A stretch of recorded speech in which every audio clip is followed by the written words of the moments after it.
Here to keep the chase going, share information, spread unity, preserve our heritage and our culture. We're trying to achieve something that you just can't catch.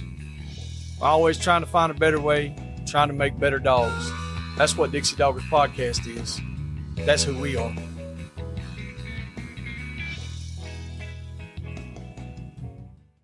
This episode is brought to you by Rankin Ranch 38 Cattle Company. Marc Rankin specializes in Brahma and Brahma Cross cattle in Oglethorpe County, Georgia. You can contact him at 407-832-2077.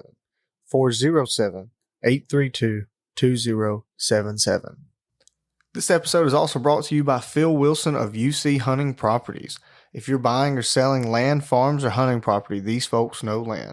You can contact him at 678-791-3483, 678-791-3483, or visit his website down below in the description. All right, here we are. We recording. We live. Yes, Live man. action. Oh, yeah. We were just sitting here talking a little shit with Mr. Mashore from Oklahoma. I was talking about my little dog that I got. I got a good friend of mine that sent me a pair of yellow dogs. Ed Barnes loves it when you call them yellow dogs. He likes, especially when you specify that it's a black mouth cur and it's a yellow dog. Ed Barnes loves that part. I don't know. Oh, boy. Yeah, he's, when we were talking, he was like, I don't know why people just call them yellow dogs because they come in other colors. It's like, I know. But that yellow with a black mask. They gotta be yellow, though. Yeah.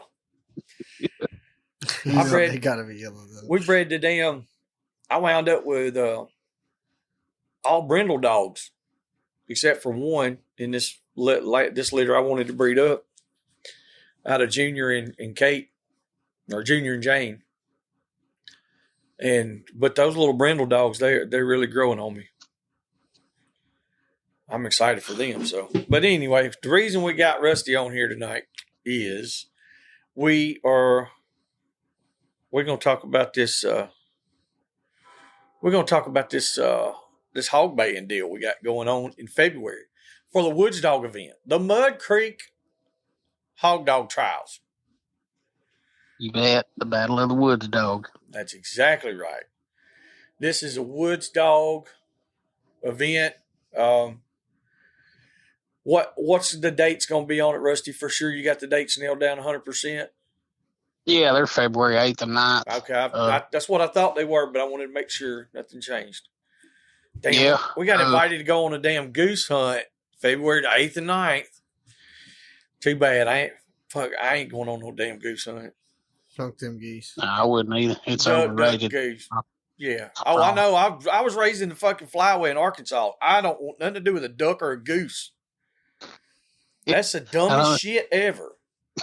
Them guys, there's a bunch of them clients that come in, go hog hunting or something. They said, you got duck and geese hunts? I said, nope. I said, if it ain't got teeth or horns, I'm out.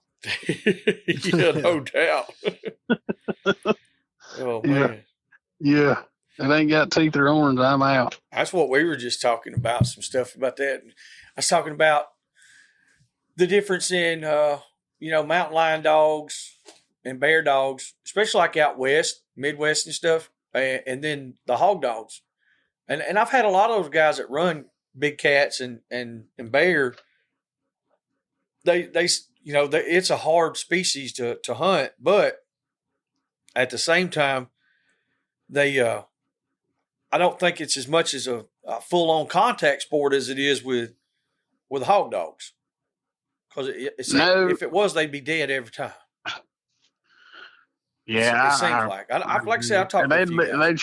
They'd be hurt though. I mean, yeah, because that's some bad animals now. Them dudes right there.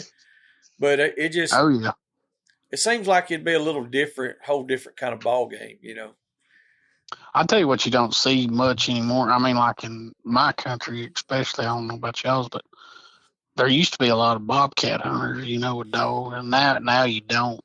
Now you don't see that. Yeah. I see a lot of cat guys around. We have a lot of bobcat here, but I've had the damnedest time trying to find somebody with bobcat dogs. We've heard of 2 people in the state that had them, but we can never like getting actual like location or like contact information or nothing like that. And so I'm every time we're out in the woods and especially like walking through the bus and stuff, I'm always hoping we'll see a bobcat. Maybe I can try and put one of the dogs on it just to see if they'd run it. I bet you got a blue tick that'll run it. I got a blue tick. She'll run about any damn thing. That dog ran when we got back to the car because I drove my car to save some gas because what I was going to do was go hunt some feeders. That's not what happened. When we got back to the car, it said 42.3 miles on her collar, and it said 6.92 miles for us. And I was like, and I looked at the map, and I was like, yeah, I can see it. And I was like, because she ran about 7 times as much as we did. Yeah, that's a lot. You wanted one to go. Yeah, I did. That's exactly what I told him. I was like, well, it beats the damn opposite of not going. That's right. The only reason why I was upset is because I was toning her and she just laid down. She laid down a mile away from toning. I held the tone because she was barking on trails so loud. I was like, I don't think she can hear it. So I just held the tone and she slowed down and then just showed her tree. And I was like, huh. And I was just like kind of sitting there. And then she didn't move. And I was like, and then I dropped her and it was like 0.98. And I was like, and I looked at Kyler and I said, I drove my car, so we can't drive any further back on this road because I drove my car because I was going to save some gas. And we got Toyotas. Oh yeah, I got a truck. That's why I was like, Nate, why did you drive? He was like, I don't know what the hell I was thinking. But I mean, it's a good concept. We had several bait piles right there that coons were coming to, and they quit coming to him like the night before. So it was just like, it was just that dog right there wants to run. Yeah, I'm not mad. The only reason why I was upset is because then I get up to her after walking a mile. Well, I walked more than a mile because that was going up down them hills. I had to walk around and go all the way down a point because that's the only place you can get down. Yeah, that's the only place I could get down, and then walk back up. And she's across the creek, laid down on this flat rock. I'm talking about snug as a bug in a rug, just laid up there. And I shot my light, and I'm like, Sadie, come here. And she looks at me and just like wagged your tail, and I was like, come here. And she just won't come here. And I was like, then what'd you do? I sat there and I was like, Sadie, look. And I toned her a few more times. She just looked at me. And I put it on low 3. And I toned her a few more times. I said, Sadie, come here. And I shocked her twice. And she just looked at me. And I was like, okay. So I called her a few more times. I toned her a few more times. I put it on medium 3. I called her a few more times. Toned her a few more times. She didn't come. I shocked her again. She like kind of like moved her head. And then she just looked at me again. I was like, why would you not come to me? Like you just, and she's still laying down. She has not stood up this whole time. So then I put it on high 3 and I called her again and I was like, Sadie, please come here. I do not want to shock you.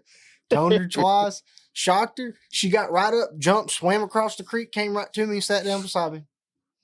I said, oh, you bitch. Oh, you bitch.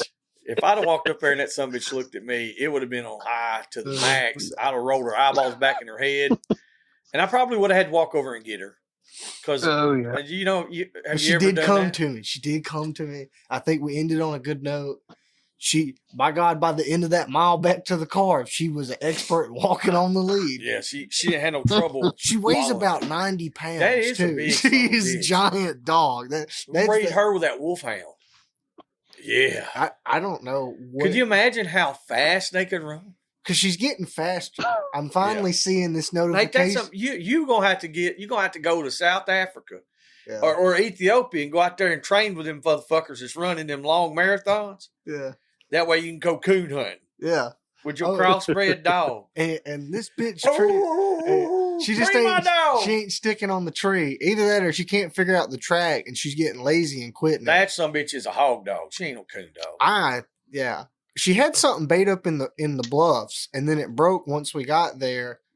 I think she had something bait. I don't know either. Yeah, it could have been a bobcat. Panther. I showed her a dead gray fox a few months ago, and she was all about tearing up the fox. So I was like, she might have ran one of them. She just wants to run. Yeah, I don't care. She's got the most drive that, like I said, that I've personally seen in a hound.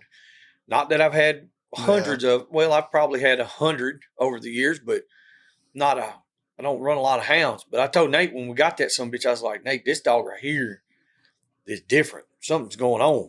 She just got to figure out the tracks. She ain't putting it all together. She knows all the exponents, but she ain't figured out the formula yet. She's just a few more, just gimme coons and a couple more easier tracks. Well, she's only been with a dog one time, and treed 3 times. We knocked out 3 coons. Yeah. Now she treed two of those. Yeah. She treed 2 of those. That one. She treated down there on the bottom, but what's that dog's name? Daygum, I can't remember it. Cole's dog. Damn, I'm trying to think. Anyway, his dog treated up on the ridge. She just don't know what she's doing yet. But anyway, this ain't no coon. She'll figure it out. Oh yeah, it takes time. Coons, I don't like it. They're hound dogs. That's one thing that I've learned with anything with a hound is it's like it's gonna have to. It'll do some interesting things. Either that, or if it's so wound up, they don't have any sense. Hey, she's real smart though. So I put a video on Instagram you can watch. It's got them 2 yellow dogs with a black mask. They're like 5 months old. They just did it. Yeah. Sometimes you get lucky. Just saying. Yeah. Hey, my dog's son. I know it. I will say this. Don't you jinx me, Rusty. I'll pull your hair off out of your head, boy. Don't you tell me nothing bad, damn it. No, I ain't going to tell you nothing bad. I'm just going to have this conversation again in about a year. Why are you trying to catch them in them heels? Yeah, and I'm going to say, hey, that's going to be yellow dog. That's going to be Nathan's dogs then.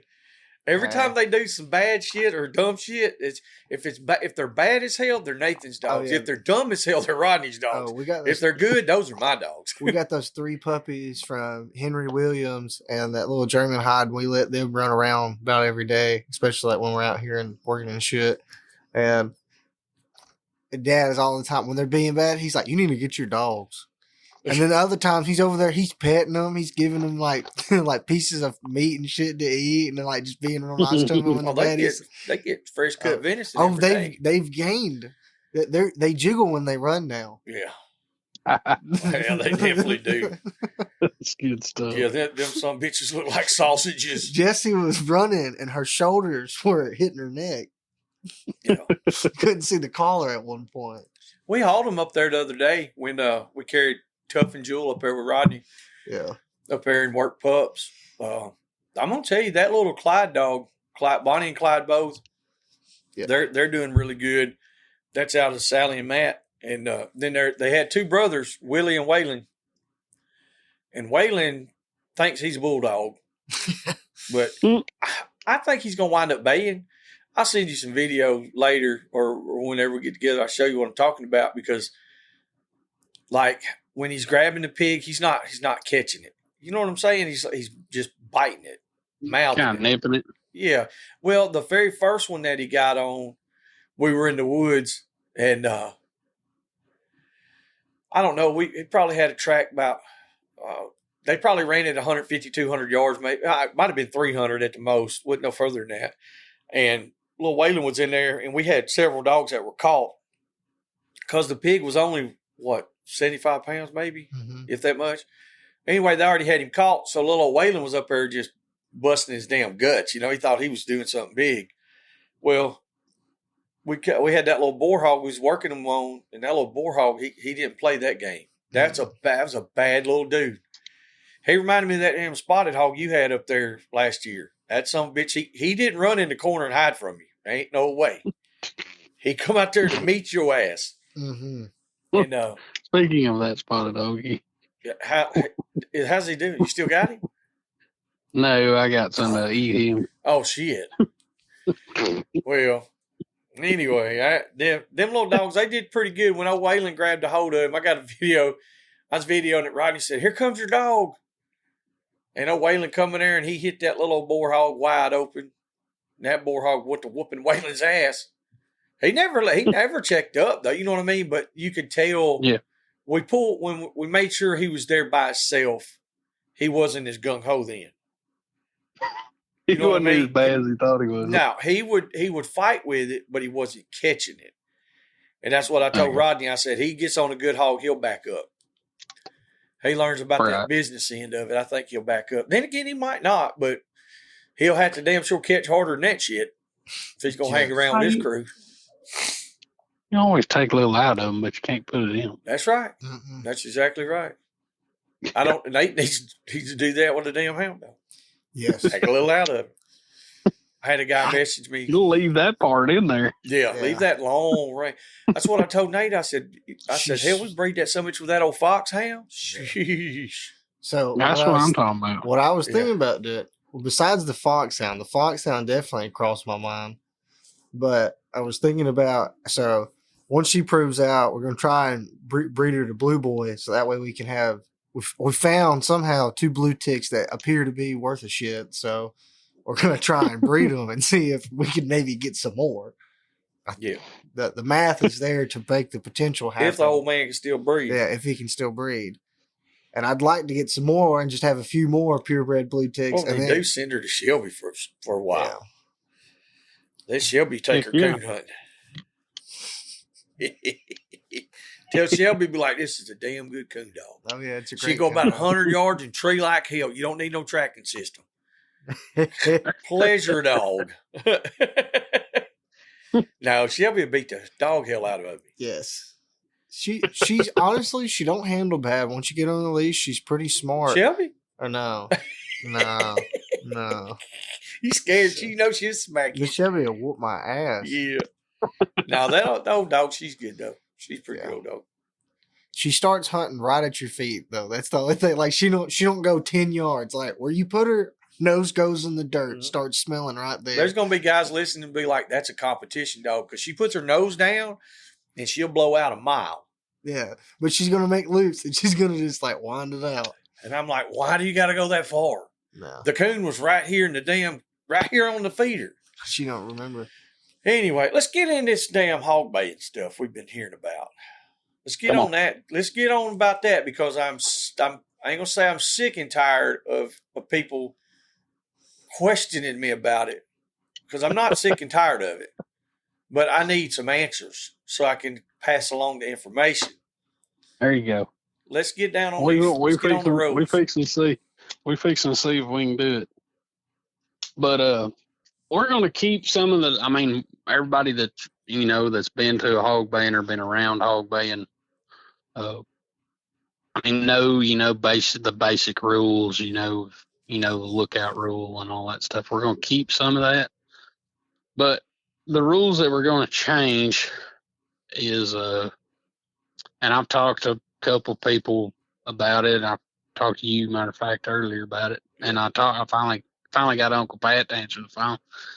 But we're going to do on the lookout deal. The lookout deal is going to stay, breaking eye contact with a hog, but we're going to do it to where, like, the loop out part's going to stay, but we're going to make it to where a dog can't look out or lose eye contact with a hog more than 3 times in the run, or it's a deduction. Yeah. Unless the hog breaks when that dog loses eye contact, then it is a deduction. I got you. But I mean, a dog can look for help. Basically, is what woods dogs are going to look over their shoulder. They're looking for either help or a bulldog, one of the two.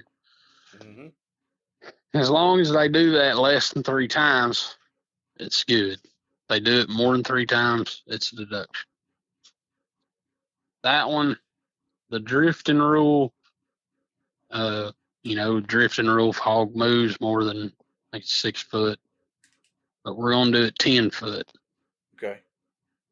We're going to get, if hog moves more than 10 foot, the dog has to stop him. And stopping him, he can either put teeth on him and try to stop him, or he can go to the head and try to stop him. A lot of woodsy guys' dogs are cow dog based dogs. They go to the head instead of go, put teeth on something. So we're going to do that. That's going to be a couple of them. And then the one everybody is asking me about is the call-out deal. We're going to have a 2-minute bay like we normally do, 2-minute round. Once that clock stops, you've got 1 minute to call your dog out. Mm-hmm. If you don't call him out in that 1 minute, ain't going to be no pen help. Ain't going to be no nothing. I mean, you can call him. You can go in a pen, try to call him to you, whatever. You got 1 minute to get your dog out. If you don't call him to you, it's a deduction. 1/10 of a point. But if you go in there, just like him the other day on that video, Eminem, come here. He comes to you, walk out of the pen, it's plus a 10th. So you can actually end up with a 10.1 instead of a perfect 10. Okay, I got you. And you know what I mean? Yeah, and that right there, to me, because there's a lot of people out there that they're able to call their dogs. They have a good handle on their dogs. And I think that, it's one of those deals where I see why it should be rewarded. It really is a helpful thing. Oh, yeah, absolutely. Absolutely it is. Especially, I've noticed that, like, there's some older guys that I know or used to know, and they would bay and shoot hogs all the time. And man, they had the best handle on their dogs. Like, it's just unreal. And oh yeah, I think at a bare minimum, being able to do that should that should definitely factor into the overall scenario of how good is a woods dog. Because you're going to have a good percentage of people is going to be like, well, I don't care if it minds or not. It just needs to hunt. Well, yeah, right. I get that. And then you run into a situation like we talking about with that blue tick. Some bitch done ran 40 miles in a couple of hours, and it's just running. So how good is it for real? Right. Having a handle and being able to control your dog and doing all that says a lot about yourself as well. So I really dig that part. Yeah. Yeah. I mean, and like I said, that's the main changes, actually that's about all of them. Yeah. And I've got the rule. I'll get the rules read up, get them posted here and there too. Okay. And so everybody can go over them and see. I mean, the people that don't know, can read through there and figure it out. But that's the main thing we're going to do different. Now, on the drifting, for some of the listeners who have not been to a bay pen, drifting is when the hog is moving and not posted up getting bayed. It's when it's moving in the pen. And if it moves more than 10 foot without the dog checking it or trying to stop it, it's going to be that's when you get your deductions. I was just trying to clarify some of that for, like I said, there's some listeners, they don't know anything about the bay pen stuff. Right, yeah. And I've talked to a few of them. There was quite a few that went down to that bay down in South Texas. Cat Daddy's baying. Mm-hmm. Several of our listeners were down there, and they liked it. Like they liked the whole scenario. That's the first time they'd ever been to a bay-in at all, and they really liked it. So that's a good thing. I want to give a shout out to that. You bet. And I mean, like this one, I just wanted to do something where somebody could go and, bring a woods dog and compete with, the same level type dogs. And that's why I did. That's why, there's a bunch of people wanting me to do it and talking about it. And I said, well, that's what we're going to do. That's what y'all want to do. So we're going to give her a whirl and see what happens. And I know one thing, we're going to have fun. There you go. We're going to have fun. We're going to cook, might drink a little beer. That's it. And just have fun, I wanted to do something, where all the hunters could get together and, sit around bullshit. Kind of like we did in the old days, Yeah. Well, that's what I was talking with Ed Barnes, and that's what we were talking about is there's none of the old school hunts or field trials. You don't really see that anymore. Like going to Uncle Earl's I mean, it's a good time. You got a whole week long of hog baying. That would probably be the closest thing, Oh yeah, it is. something like Oh, that. absolutely. You bet. But it's a big competition factor there. Oh, absolutely. So, like at this bay in here, the competition factor is going to be there, but the majority of it's going to be woods hunters. Mm-hmm. Guys Right. that strictly run woods dogs. Because the guys that run pro bay pen dogs, they're most of them aren't going to go. They have woods dog. A lot of them hunt too. They have woods dogs, and I'm hoping they do. I'd love it if every one of them showed up. I think we'd have a damn good time. But being able to do this to where you've got your everyday hunter that can come out and compete against your other everyday hunter, I think it's going to work pretty good. Oh yeah, I think so. I hope it does. I mean, it's it's something different. I mean, it's something different. We all wanted to try, and here we go. Yeah, and that's what it takes. And I've had a bunch of people send me videos and stuff. Just qualifying for it and stuff, and that's one thing I wanted to touch on a little bit. I mean, if you're coming to this bay and you sure enough need to have some proof that some video footage, whether it's a bay or whether it's a catch or something, because all the winners, all the winning dogs, we're gonna pull them. Yep. We're gonna get over there and we're gonna say, all right, I want to see them videos. Let's see it. If you can't produce that, you're out. Yeah. Well, the last one we done out there, we just did a woods class, mm-hmm. and that was one of the things. It wasn't a diehard stipulation at that one, but one of the things was like, hey, let's see some scars on these dogs. Right. That I'm not saying they have to do it on this one, but on that one, because it was still something new, and we're having to learn all this as we go. Mm-hmm. There's absolutely so many little things that's going to work better than the other, but I think you're on the right track for sure. And it's like I said, I wanted to have something where everybody could come get together and bullshit, and just have fun for a couple days and see some good hogs and, run some dogs and just get after it, Kind of like the old school days where everybody, got together and cooked and hung out and run a few dogs and bullshitted and sold the dog if they wanted to or whatever, That's right. We did a trade day quite a few years ago, and I've talked about doing another one. I've always had a lot of interest in it, but it was so much fun. It really was. It was fun. I got to meet a lot of people. Folks brought their dogs that they wanted to sell and swap and trade. We had, that's back when Bait Solid magazine was still going. Mm-hmm. They were there. We had the Outdoor Channel there. Man, it was honestly, it was something that was way before its time here in this area. Right. We didn't have very many hog hunters at all, but we had people that drove from all over the state and from other states as well, just to come hang out for that day. I didn't know how big it would be, and it turned out it was pretty big for what it was, And that's this what one's called. This one's called a lot of. There's a bunch of people. It is. It's.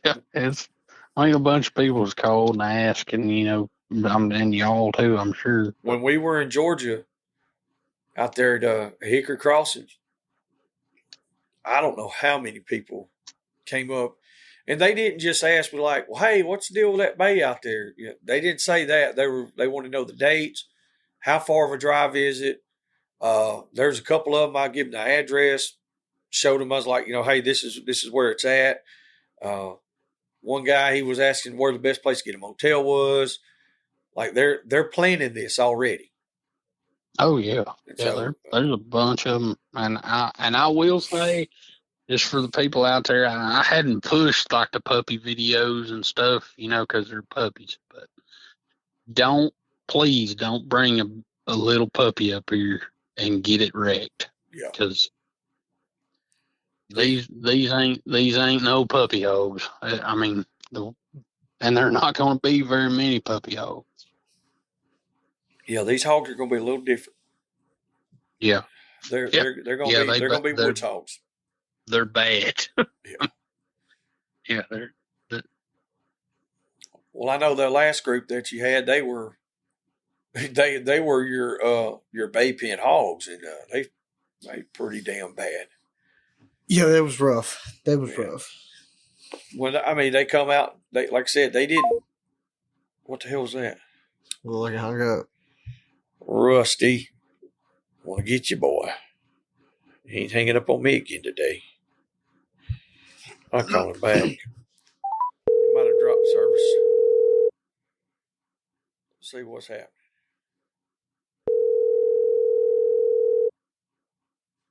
I don't know.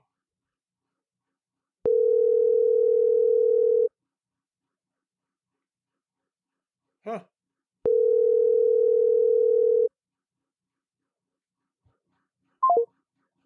Well, I don't know what that means. I don't know. Have to take a little break and splice it, I guess. Yeah, we'll have to do a little splice work. I know he was in a bad spot earlier, but he got somewhere to sit still. There he is. All right. try me now. Well, I don't know what happened. that's what you said last time too. You hung up on me. My God, well, you sensitive, ain't you? My Jesus, gosh, almighty. No, the hogs that's gonna be here are rank. I mean, and I wanted them rank. Yeah. But Well, I know there was one or two guys that was talking shit last time, and so oh yeah, it'll be interesting to see. Yeah, they better have their hammer caught now. I can't wait. I wish it was this week. Yeah, it'd be fun. Yeah, How many hogs you got ready? I've got 22 right now, and I'm gonna try to have 30, 35 by the time the band's here. And I've went through 150 head to get these 20. Nice. So yeah, they're from 180 to the ones I've got out there right now is 180 to 330. Oh, yeah. And they're all there. That's all I'm gonna say. Yeah. Yeah. Yeah, the two dog hogs are really, really good. Well, they're I've got some one dog. Yeah, I wanted some strong hogs, but I wanted some that had some fire to them. And I know you're fire. Yeah, I wanted some that had some fire to it, and I got it. Yeah, I got it. Yeah, you don't have to worry about finding them. I promise you, they're gonna come hunting something. Whether it's you or a dog, or a bird flies across the pen or something, they're hitting something. I know them last ones. There was a couple in there they had a little fire to them. I'm glad they was dubbed. Yeah, they skipped me up. Yeah, they was shaving hair off Nathan's legs. Yeah, there was about 100-pound boar tearing my ass up. He wouldn't leave me alone. And that right there was. I'd hate to have one on it. I'd hate to have one of these get on somebody. Yeah, because they'd be there a minute. Yeah.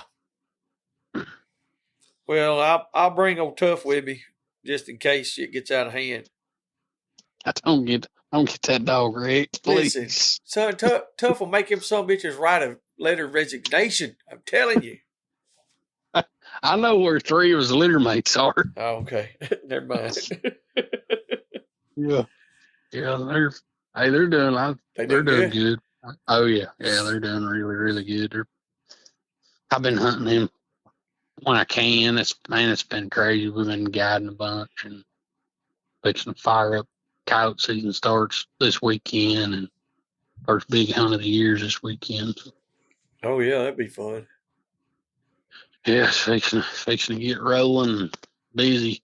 And I should have planned it a little better. I put this bait right in the middle of all the coyote season, but I got a break that week, so that'll be good. It's all right. Me and Nathan will come up here. We're going to be there to help you. Yeah. We'll help with the coyotes too. I hope we get to go. I mean, I hope y'all come up a little early so we can go hunting. Yeah. I just wanted to let Willie go out there and grab a hold of one of them. He ain't decoying nothing. We're just going to catch him. Fair enough. Bring some bulldogs. Yeah. My decoy dog is American Pit Bull Terrier. Them coyotes have probably whooped them dogs' ass.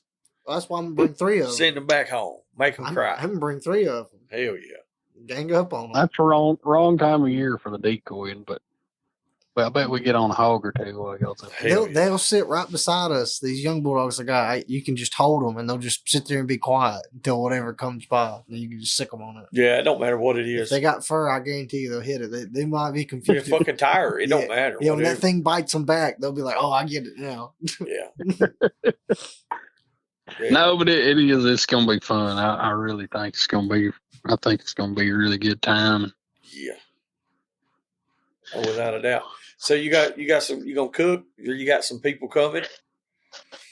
And I'm just gonna kind of do it. I mean, if somebody wants to bring a grill with them, I'm gonna have a guy here cooking anyway. Yeah. But, I mean, if they want, yeah, there'll be a guy cooking here, and he's gonna come up cook. He's a good, really good cook. I mean, he cooks for us at the lodge quite a bit. He actually moved back to East Texas and runs a lodge down there. But he's gonna come up and cook, and he makes some of the best barbecue in the country.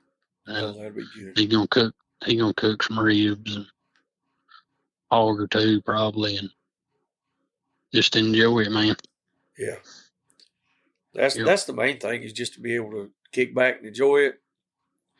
Watch the dogs work, like you said, drink cold beer, eat some barbecue, talk a little bullshit. Oh yeah. Yeah, and that's the deal. We ain't gonna get no hurry. I mean, we ain't gonna just drag around, but I mean, we ain't gonna get no super hurry. We're gonna, take our time and run through it and just have fun, man. Yep. Not worrying about trying to get through it all. Just take our time and run through it and have fun. Yeah, I think I think if you just stay steady with it, be consistent, you'll get as much done or more done, Yeah, I mean, the hogs are working the gate pretty good. I brought them up and kept them here for a couple of weeks, and then I took them back to the woods pen. Yeah, and kicked them back out. But and that's something right there, having those hogs to where they work that gate good. If people are out there listening, okay, here I'm gonna throw something out there right now that's gonna help It's gonna help anybody who's willing to listen. On calling your dog out, if you can get that hog to go back to that gate quick, you ain't got to worry about catching your dog near as hard. It's not near as hard to catch your dog if the hog ain't in there. And that's something right there that I don't know if people pay attention to that or not. You know what I mean? If I'm in there and the bay's over and I got to get my dog, I'm going to try to get that. I'm going to call my dog out. And if not, I'm going to try to move that hog back in there. I know we don't have pin help, so I got to do it myself. That's what I would be doing. So you think people could be able to move their hog? If they you can move. Get the gate open, return gate. Well, no, because they can't cross the border. I mean, they can go so far in the pen. Okay. You remember, they got to stay behind the two ribbons. But okay. Now that's something else. There we go. See, we need to get into that. That's why I brought that up. Right. Yeah. So when we got those two ribbons there. Normally, like you said, that's where we got to stay as the handler, as a handler. As a handler, yeah. All right. And if there's not pin help there, so now we call our dog back, right? Right. All right. So what if our dog doesn't want to come back? We have to go get our dog. So, like I said, those hogs going to be they're going to be rough. They're going to have some fire to them. So we need to make sure that it's understood before we ever go in there that people, they don't need to cross that line. Right. And I mean, I'll have Yeah. Marc reading plenty. So, and it's almost, it's like it's like a quarter of my pen to where. Yeah, it's a big spot. There's plenty. It's a big spot. There's plenty of room. You just can't go you can't go past that. Yeah. And I'll have it. I'll have it marked where everybody can see it good. I mean, unless it's hog induced. You know what I'm saying? That's right. it can be hog induced. It can be hog induced. Because at the last bay, there was one of the guys that was competing. He had a great score going, and then he just walked right past the line and walked all the way to the other end. It was like, what are you doing? Like, you can't do that. He said, well, why not? I said, well, that's why there's a line there. That's why nobody else was doing it. Yeah. And he was walking with his dog, and he come back, and that's what I told him. I was like, well, we can't score that. He said, well, I don't know why not. I was like, well, because you can't walk around the whole damn pen. Right. And that's why that's why I was bringing stuff like that up, because I was talking to a guy, and that's what me and him were talking about, was like the hogs going to the return chute. I said, well, if you can get your dog to come to you, if you can get him to break away, and the hog loses the attention of the dog, and the dog doesn't pay attention to him, that hog will go on and go to the return gate. It should. Yeah. I said, if they've been worked on the gate, I said, that's what I'd be concentrating on myself. I just been a jerk a while ago, and I was like, I just go over and run the hog in the gate. You're not getting me inside there with them at all. I know what they are.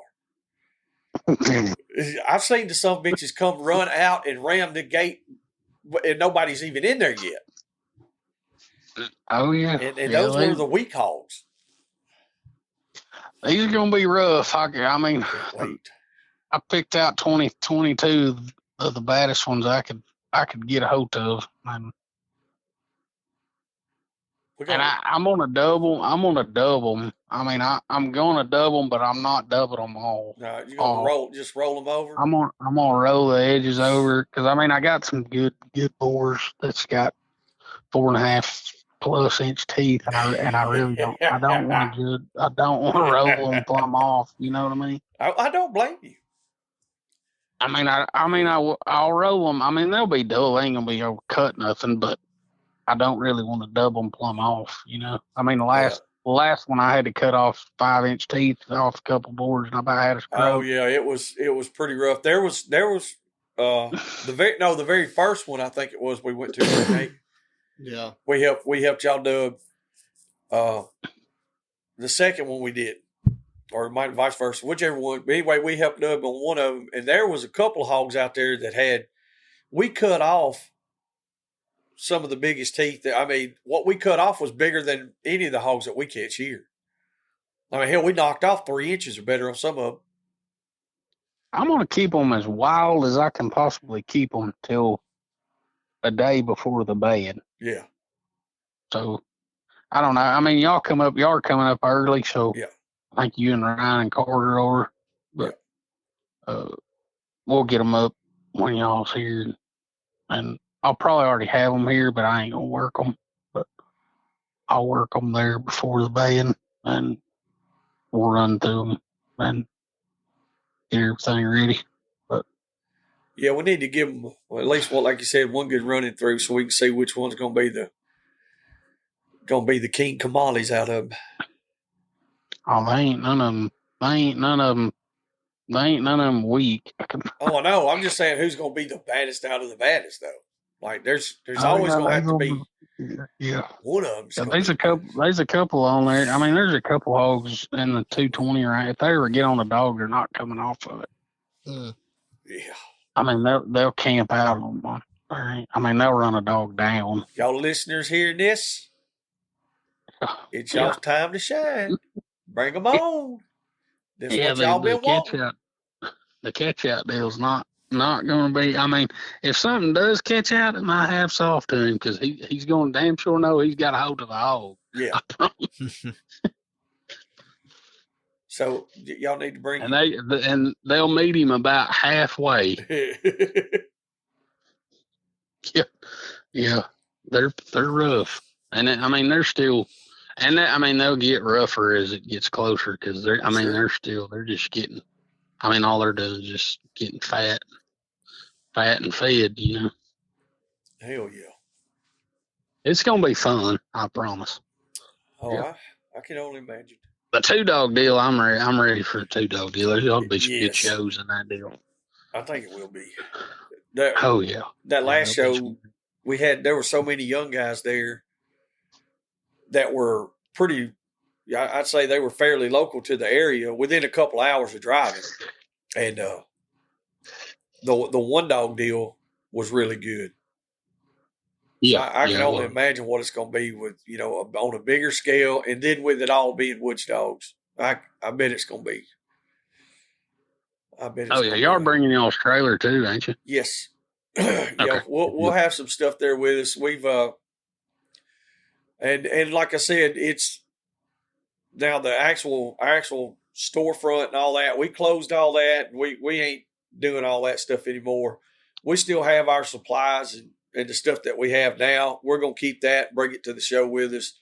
It's that way because like I told you we was gonna be there and have a vendor there anyway. So that way we'll have some tack there. We'll have some stuff available for people to get while we're there. Deal.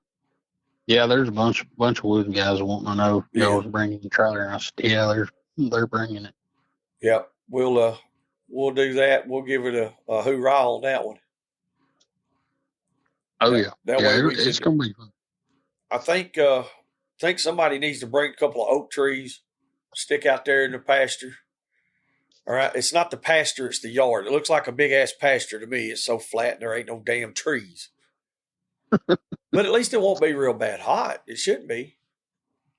No, it'll probably be pretty airish. Be a little cool this time. Yeah. A little airish. Nate might ought to bring him a grill so he can cook his dogs. Yeah. Oh, dash dogs. We're going to have to go by and get Papa Ronnie. Mm-hmm. Yeah, Ronnie's got to come. Oh, yeah. If he don't come, then it ain't even going to be a show if he ain't there. Shit.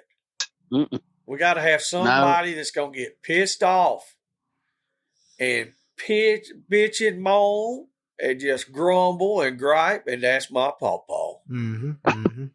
And I love him. Yeah. I gotta send him a yellow pup back with him. Oh, do you?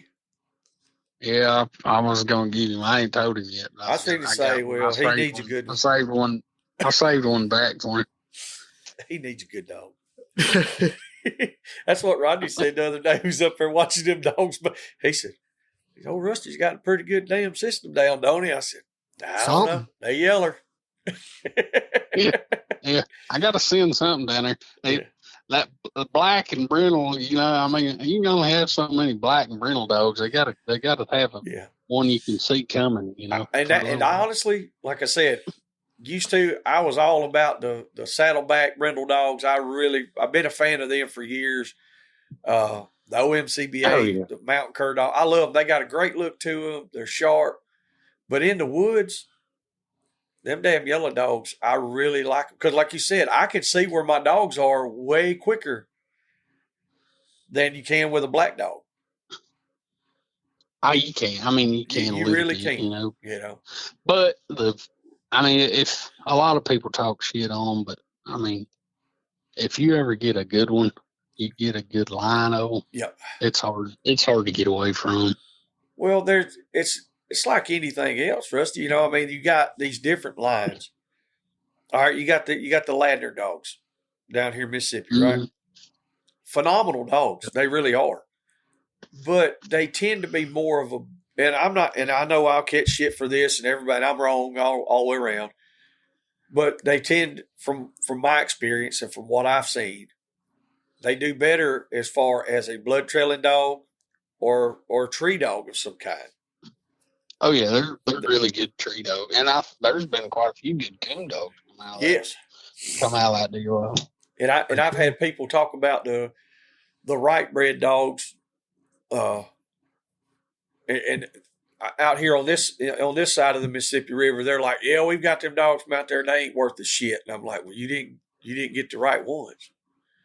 That's all I can tell you. I mean, some of the right stuff that I've been around, and there's some guys up here running on cattle quite a bit, but Yeah. they're just so damn rough. I mean, Yep. Well, these people are telling me that they're not rough. You know, that's what I told them. I was like, well, you didn't get the right dogs that I know. Because right. the ones that I'm familiar with are, you don't need no bulldogs. You need about 3 or 4 of them. You just go catch whatever you want. Oh, yeah. Yeah.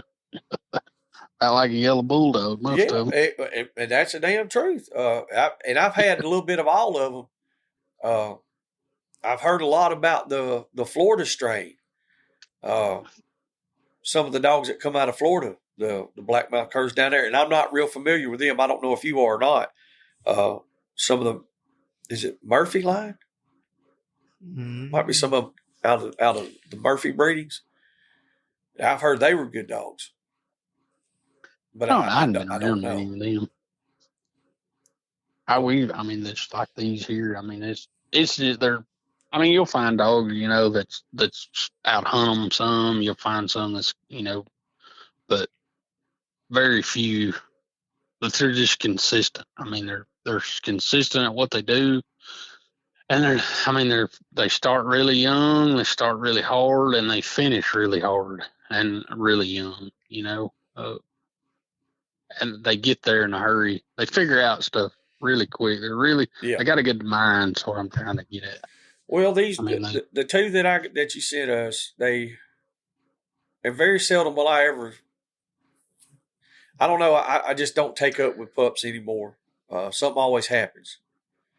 Yeah. And so for several years, I just kind of sit back, and then when they hit about a year old, I'll start fooling with them some. Usually before that, Nathan and Rodney, they'll mess with them and do whatever.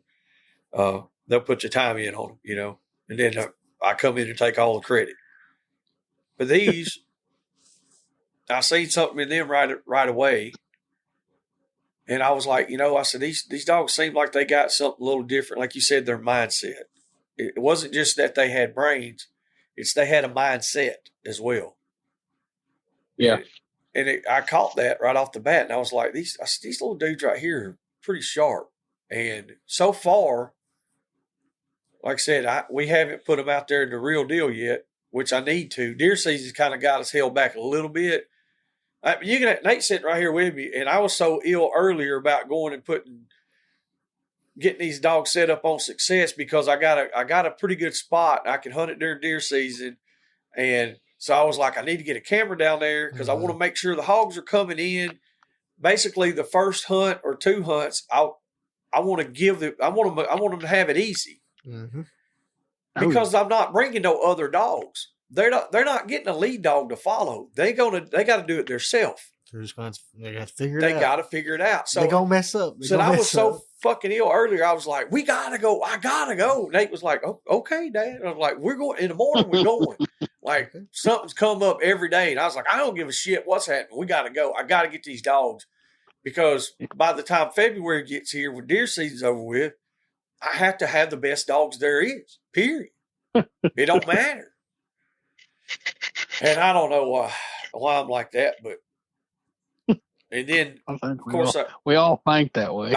Exactly. That's what I'm saying. I don't know why we're like that, but I guess that's why we're like we are. Oh yeah. Now their brother and sisters are doing good. Their little sister, I really really like her. I've had her on 7 or 8 in the woods. Yeah, she's done really good every time I took her. But since they was babies, they'd do it. And they'd follow it. Their mama runs loose with Ratchet out here. Yeah. And they go back towards pig pen all the time.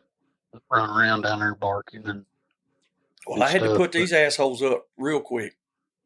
Oh, I had to put these up too. You told me. Tell the listeners what happened. When I called you and told you, I was like, hey, I said, I had to put mine up the other day. You said, yeah, it probably won't be too long. And then about 2 days later, Rusty called me. Tell them what happened. Yeah. Oh, there's a buddy of mine. He just called and he said, hey, your old dog's about 3 miles down the road. And he said, there's a little male pup here with him. He said, that's cut all to hell. I said, really? He said, yeah. And he said, you want me to bring him home? I said, yeah, bring him home. And anyway, I had to put mine up after that. And they were 3.5, 4 months old. They was At the time. Yeah, 4 months 4 old. months. I think. Yeah. They was born in May, so Yeah. they're they're something. They're handfuls. They're handfuls. But they do got a good mind, and these here, man, they've been really super easy about starting, and they're all dumb right now. I mean, they'll try to kill themselves trying to get to one now. But Yeah. I didn't get I bred Ratchet to her one more time, and she was supposed to have puppies last week. She ain't even showing. So I don't think she took. So I don't know if he still have puppies or not. But I'm gonna try to get one more litter out of him before he gets too old. But now these were out of. them was out of Turbo. Dog I had named Turbo, and Jip come out of. That's that Jip that you talk about hunts so big. She hunts big country. Yeah, she does. She hunts really, really good. She's kind of almost like an independent coon dog. Yeah. She likes to be by herself. She likes to get by herself and get gone. And her and Turbo hunt really, really good together. They kind of offset. And you gonna do that breeding again?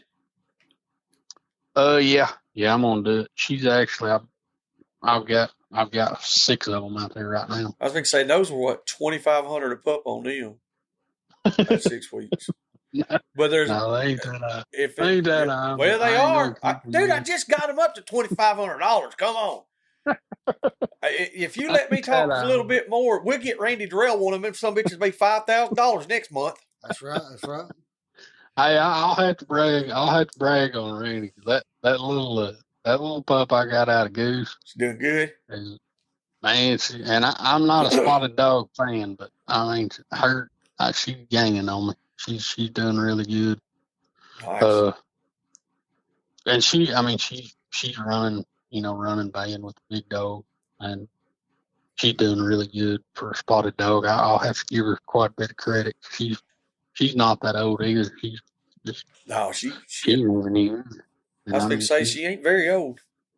No, I mean he's got something figured out there. You got that one, and didn't you get one? Did you get one for Pat too? Yeah, right. Yeah, about that time, or right before? Yeah, right about the same time. I mean they've been on a bunch, but now I mean they got it figured out. They'll do it by themselves now. They don't. It don't take them long. They figured it out pretty quick. Yeah. And they're not, they're not just super gritty dogs either. They'll back up bay good. And I mean, all my dogs are, 5, 6, or 7 foot back, 8 foot back dogs when something's looking at them. And they're about the same. But yeah. That's what I will say the little pup out of Goose is, you put her in the pen and she comes alive. Huh.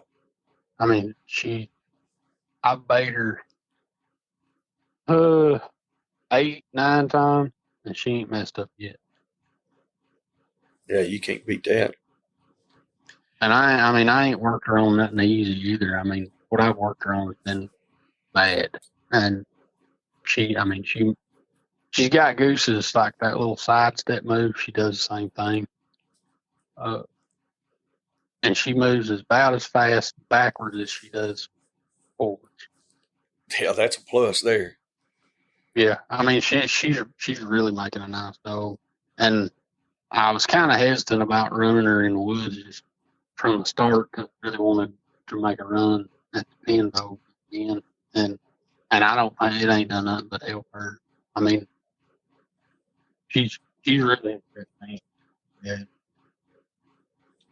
I know that. Which ain't saying, but I think I'm gonna say I think about every one of those pups that Randy's put out the past year, as far as the woods go, I think all of them have turned on and done doing what they're supposed to be doing.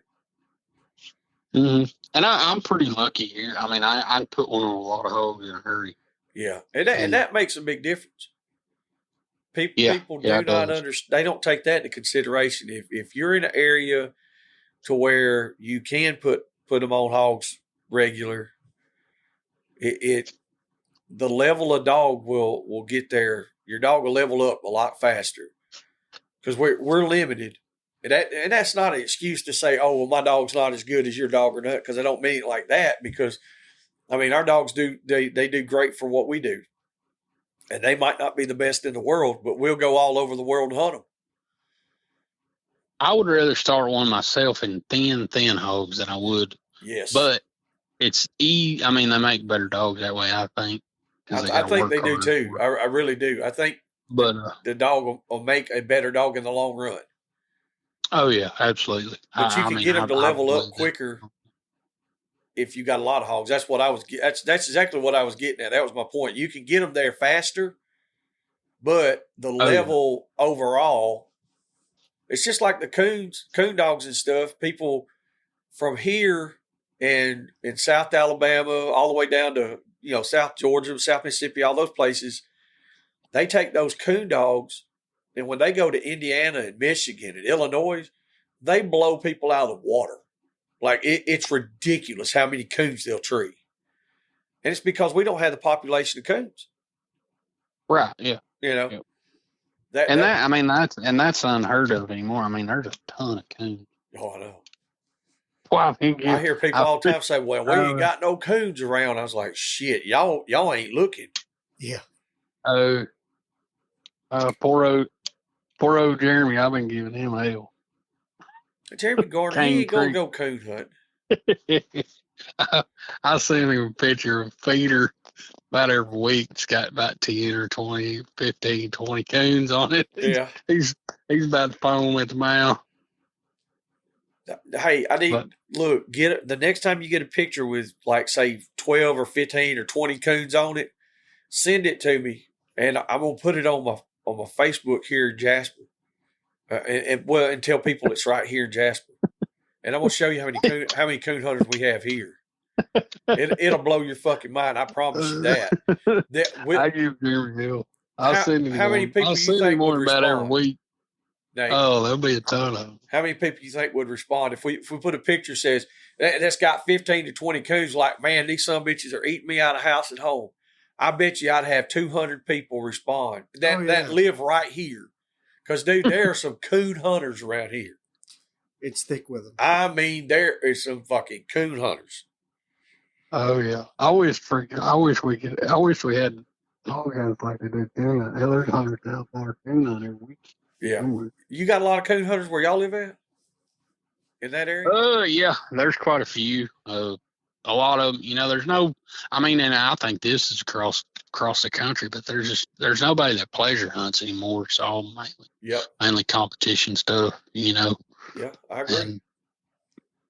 And the coon population has just exploded. I mean, of course, the hides ain't worth, hides ain't worth nothing. The deer hunting, the deer hunting's, the deer hunting's changed too. But we got so many deer, it's ridiculous. Because, like you said, there's still people who meat hunt, but it's not like it used to be. No, and I'm big on deer management myself. Yeah. But, well, we try to be. I'm big on eating deer meat. Right, I am too. Nathan shoots a lot of deer and shoots them in the face and in the head. My freezer is full now, so I'm okay. Well, that's good. Slack off of them. We just cleaned the freezer out yesterday. No, my freezer. I didn't say yours. I still got 3 freezers. We're filling them up. We ain't full. But like talking about the coon hides not being worth nothing, and they're not. That's what we were doing. We're just cleaning the freezer out. We got one freezer that we keep, just coon hides and fox and coyotes and all that stuff in. And that's something that people don't do anymore either. There's not a lot of people who will take time and work a hide or tan a hide or even know how to do it. No, out west, there's a lot that still does. Northwestern for sure. I bet. But, there's still quite a few. The fur up there is still worth a lot. It's way better. It's thicker.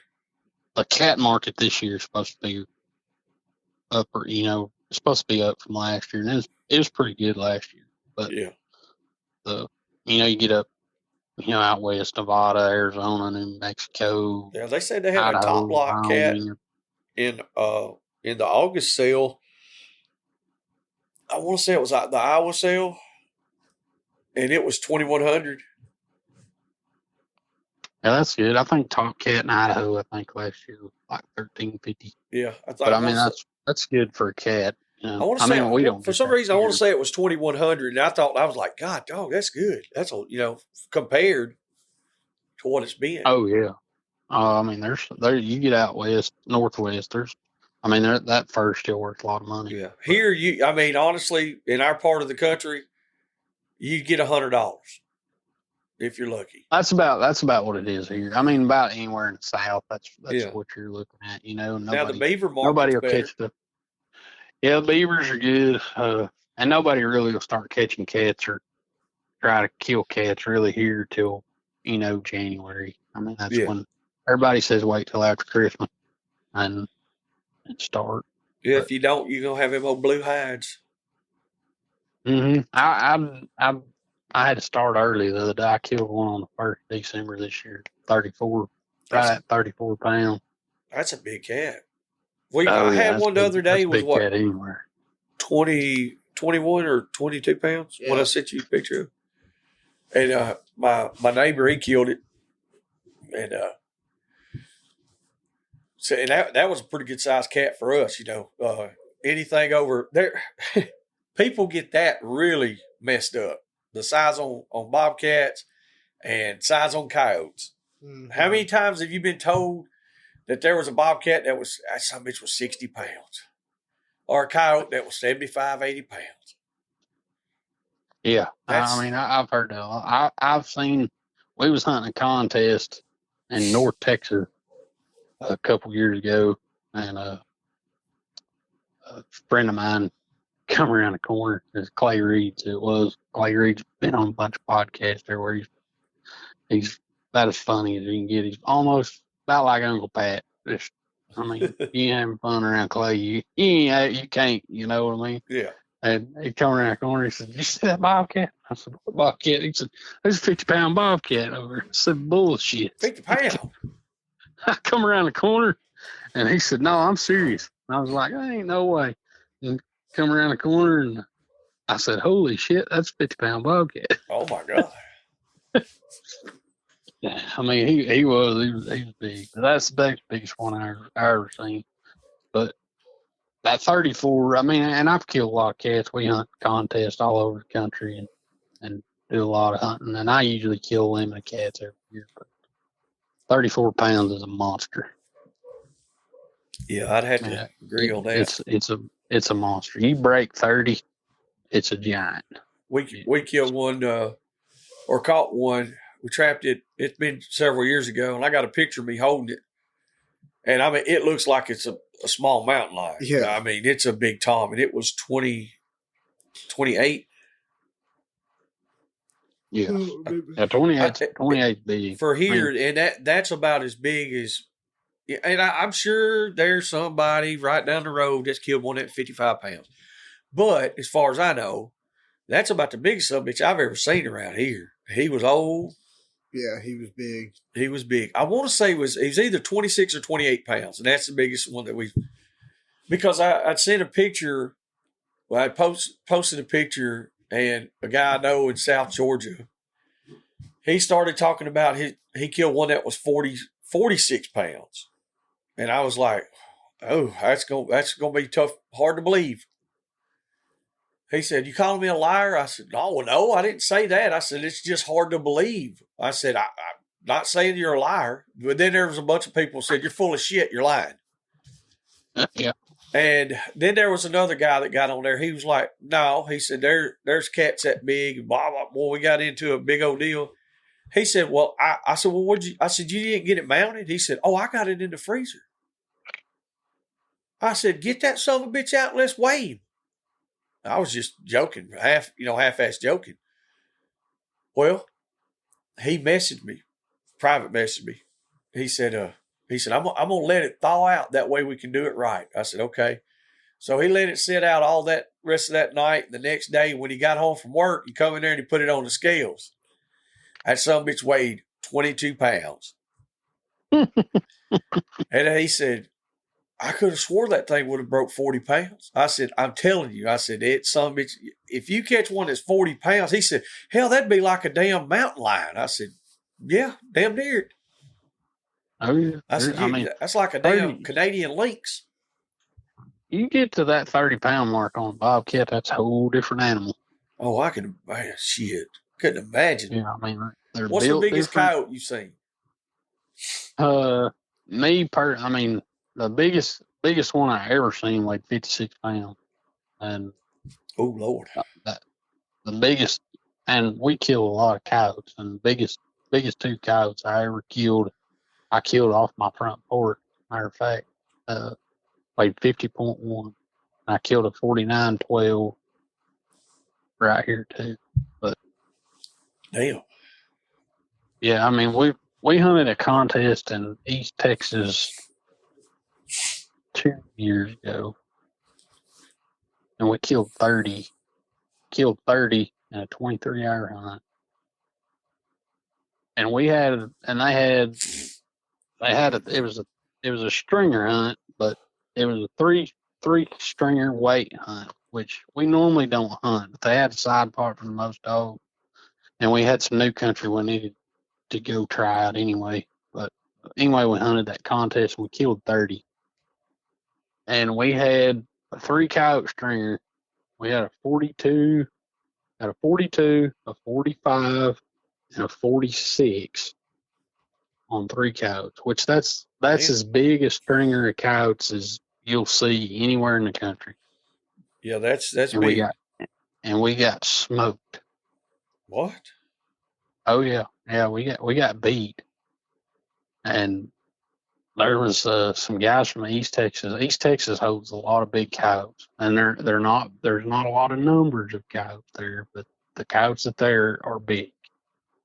And he had a 54, a 49 something, and a 47.6. And they killed 5 coyotes. Damn. They killed 5 coyotes. Damn. How many did y'all kill, you said? 30. 30. Yeah. So y'all had to cull through a bunch of y'all to find the right size, and they just killed what they had available. Oh yeah, and we don't hunt a lot of stringer contests. I mean, average coyote here is 35, 36 pounds on a male coyote, and I mean we kill a lot of 40s, 41s. That's big, but 45 we'll kill a 45, 46 here and there. But I mean that's big coyote. But them guys down in that Pineywood area, I don't know what it is. I don't know if it's what they eat or it's the chicken farms. But I mean, there's a lot of chicken farms down in there. Yeah, we got a lot of chicken houses here. The coyotes will be big. Well, and we've seen some. Like we don't hunt a lot of coyotes. It's so thick and growed up around here. Everything is in the woods, and it's really thick, dense vegetation everywhere. So, like you'll see them, and there's been a few times where I've seen them out, and I mean they look big. They're big and heavy. But that's where we caught that big cat. That cat he wound up got caught right beside a quail house. It's an old chicken house that they raise quail in now. Yep. But I mean, around chicken houses are different.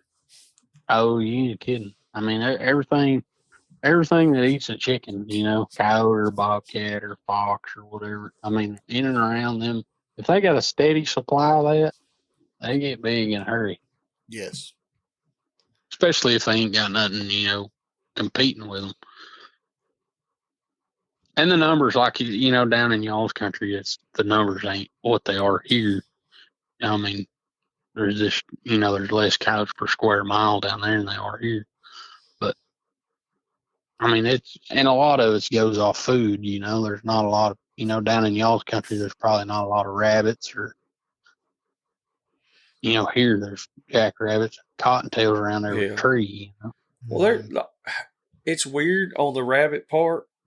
They on our personal lease, you can go through there, and drive down the road at night, and there's rabbits everywhere. Yeah. But you can take Really? beagles and go up there during the day, and you might only get 1 or 2 races going because of the terrain. Like those rabbits they're actually moving, they're migrating. You know what I mean? They're not staying right here in this little thicket just because it's convenient for them. They actually go off them bluffs. And they live in the rocks. They live in the holes. Our coyotes, It's wild. They have a lot of plants here to eat. They eat a lot more like foliage and stuff, just various things. They're pretty omnivorous here. They also eat a lot of red fox here. So we don't have a whole lot of red You fox. see a lot of grays. Yeah, you see a lot of gray fox, but I mean, they're more feline than canine. I mean, they stay in the rocks and the bluffs, and the coyotes typically don't fool with it. And so the only place they're really overlapping is with the red fox. So you either have a bunch of red fox in the area or you have a bunch of coyotes. You typically don't have both. Right. And on that, like a coyote will eat a gray fox fast. He'll eat a gray fox like he will a rabbit. Yes. Yeah. And if you got a lot of coyotes, you ain't gonna have no grays. But if you ain't got very many coyotes, you'll have a lot of grays. Yeah.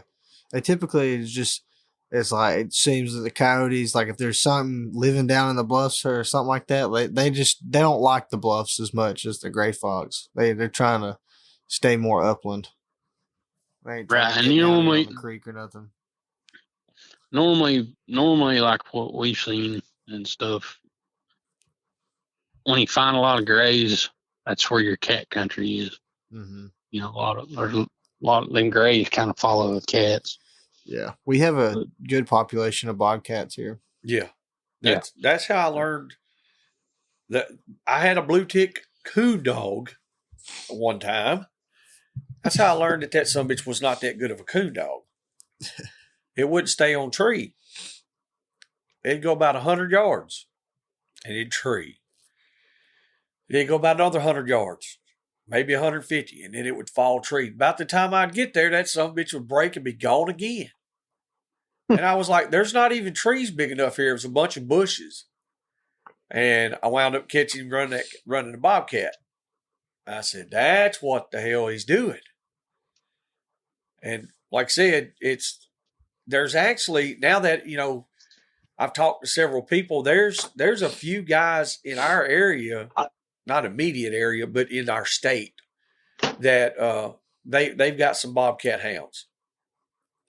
Right. Like you said, that's just something you don't see that much anymore at all. No, you don't. And it takes a different dog to be a cat dog. I've always wanted to go do that. I've never done it. That's something that I really want to do. But I want to do the bobcat deal before I do the mountain lion. Right. I don't know that I'll ever get to do it, but I'm going to try. Tomorrow's my birthday. It'd be a good birthday present. Mm-hmm. There you go. Happy birthday. Yeah. Well, take me on the mountain lion hunt tomorrow then. We don't have them here. I wish they would. I wish we did. I got the best mountain lion dogs there's ever been because we ain't got a mountain lion around nowhere. They're scared to show up here. Been telling people for years. Huh? If they ever show up here, they're going to be in a bind. Yeah. That's what I told everybody about. Me or him one's going to be real bad disappointed when it's over. I told everybody for years, I was talking about black bears. They was like, we ain't got no black bears here. I was like, why? Why would we not? Tennessee has them. Georgia has them. Mississippi has them. Louisiana has them. Florida has them. North Carolina, Arkansas, Missouri, every state that's even remotely close to us. I said, so they just all got to Alabama and seen these crackheads and said, fuck, we're not going there. I said, no, we're not going in that country. if some bitches come across the state line, they was like, oh shit, this is not a welcome center. Oh my God, this is a trap house. But anyway, so the other day, well, I'm old now, so the other day means 3 months ago sometimes. Mm-hmm. We've been telling these people for the past couple of years, like I said, I've seen black bear, I've seen tracks, I've seen where they shit in the woods. Oh, I'm crazy. Well, there's a fucking Ring doorbell camera up here in Corbin Hill goes off, and there's a bear on the porch. And so now, like, every coon hunter around here, they're all hunting up that way. They want to tree this bear. And I'm thinking to myself, I said, yeah, y'all want to until you do.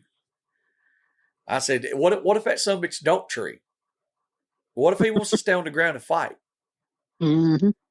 I said, I don't wish nothing bad on nobody by no means, but it's going to make one hell of a story sitting down there at Jack's eating biscuits in the mornings.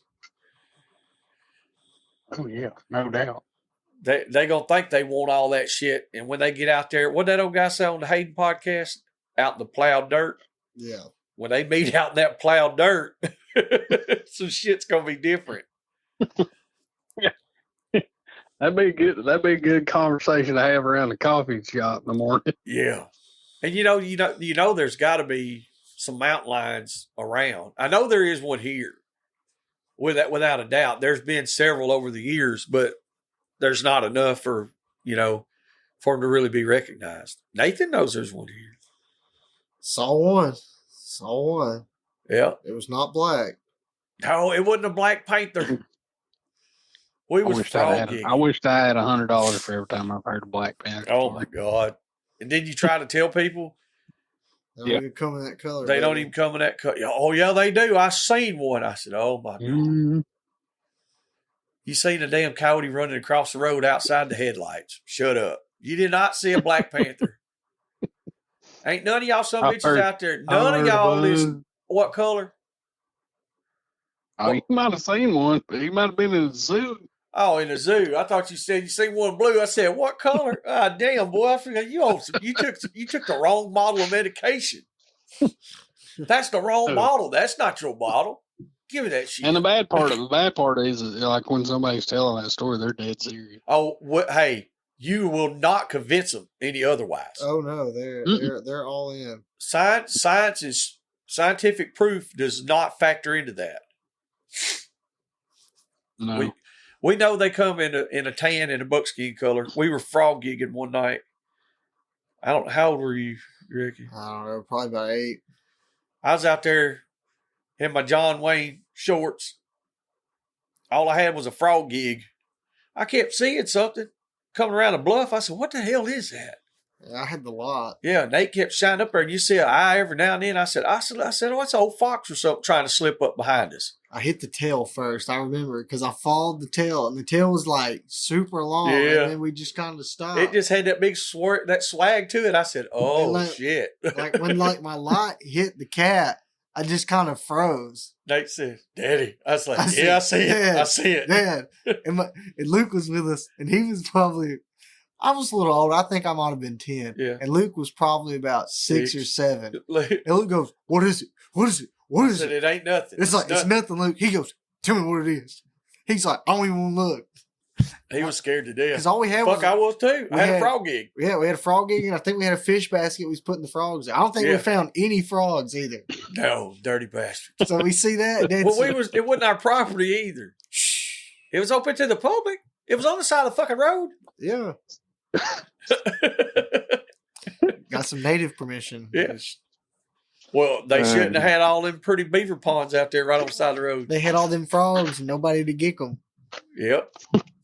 Just waiting for the picking. Hey, and there was not a damn frog. No. But there was a mountain lion that 30 dude yards across down, the pond. It is just like you see on a movie. Like he had his front shoulders down. I didn't know what to do. Like I was like, I looked at Nate and had him and Luke behind me. I was like, just walk backwards, go to the.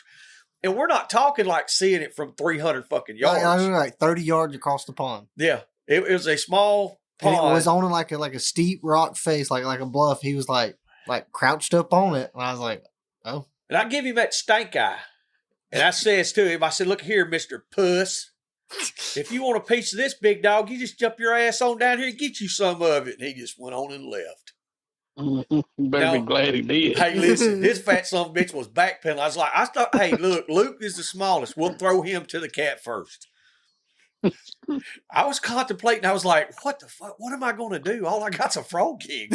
Yeah. Like, I was like, I sure am glad I have a pocket knife. Yeah, I would have beat him in the head. I promise you, that mountain lion would have died from the smell of the shit when I shit my pants. Let you go pretty quick. Yeah. And another good was my father-in-law. He was out here. He's drink beer every damn day, and he'd be talking about some kind of crazy shit. We never did believe him.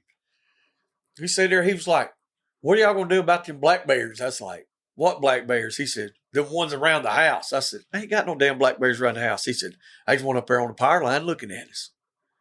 I said, "You drunk son of a bitch, ain't nothing up on the damn power line." I turned around, I looked, I said, and like there's a yard full of people here. He said, "Well, what is that?" I said, "Well, Michael, that's a fucking black bear looking at us. Pretty sure it's about 100 yards away." And my brother-in-law was over. I said, "Hey, is that a bear up there?" He said, "I think that's a bear."